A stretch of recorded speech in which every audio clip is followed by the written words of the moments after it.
Bonjour à tous et bienvenue sur ce nouveau tuto Protexa. Aujourd'hui, un tuto consacré à ce que voient vos clients vendeurs quand ils reçoivent un mandat dématérialisé à distance.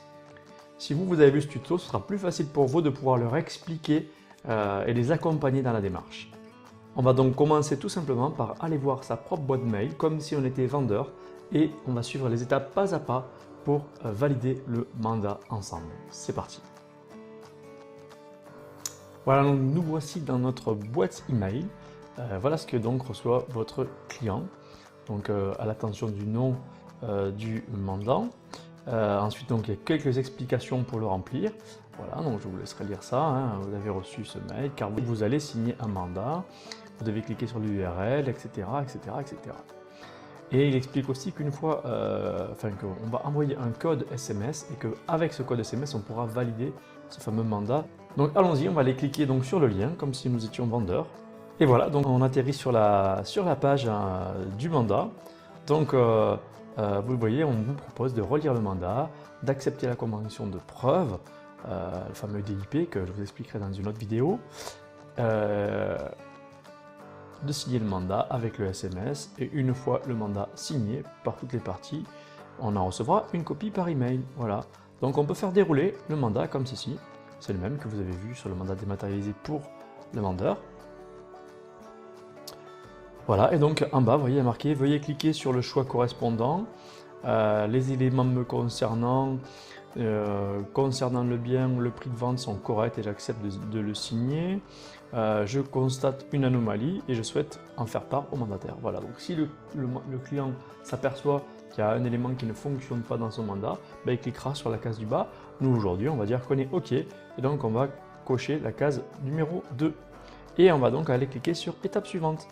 Donc nous voici sur l'écran suivant sur le DIP, le document d'information précontractuelle ou la NIP, la notification d'information précontractuelle.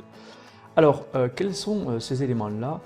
Ces éléments-là sont obligatoires à faire signer à vos vendeurs avant un mandat. Ce n'est pas une annexe du mandat, hein, c'est un document qu'on signe avant le mandat.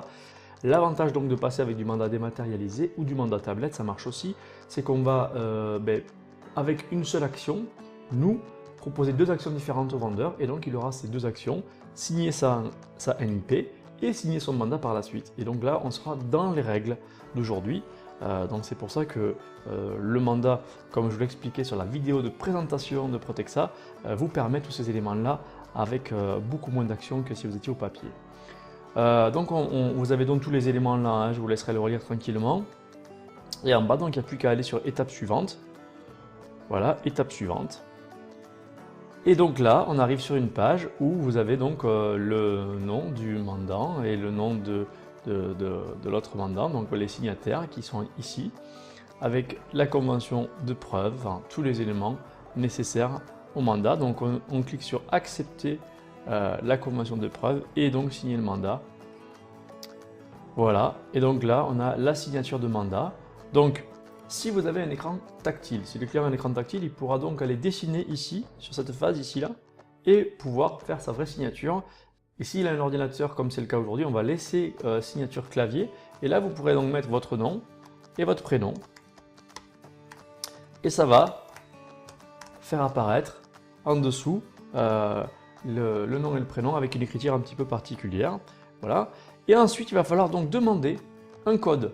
Donc c'est là où en général les clients peuvent un petit peu coincer, mais c'est une obligation hein, pour pouvoir avoir un mandat dématérialisé en règle. Donc il va falloir que le client clique ici sur demander un code. Normalement, son numéro de téléphone apparaît ici du fait que vous avez rentré les numéros précédemment.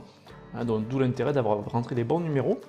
Ici donc, le client va cliquer sur demander un code, tout simplement. Et vous voyez, le code SMS a bien été envoyé au numéro. Et donc tout simplement, je vérifie mon code sur mon téléphone et je vais le rentrer sur l'ordinateur. Donc une fois qu'on a renseigné le code, on va aller cliquer donc sur signer le mandat. Et voilà donc la page qui apparaît. Le mandat a été signé, il manque la signature des autres mandants. Vous recevrez donc le mandat une fois signé par les parties et donc il n'y a plus qu'à cliquer sur sortir et la signature est donc terminée. Voilà, donc c'était le tutoriel sur la partie mandat dématérialisé vue par le mandant. Moi je vous dis à très bientôt pour un prochain tutoriel Protexa. Bye bye.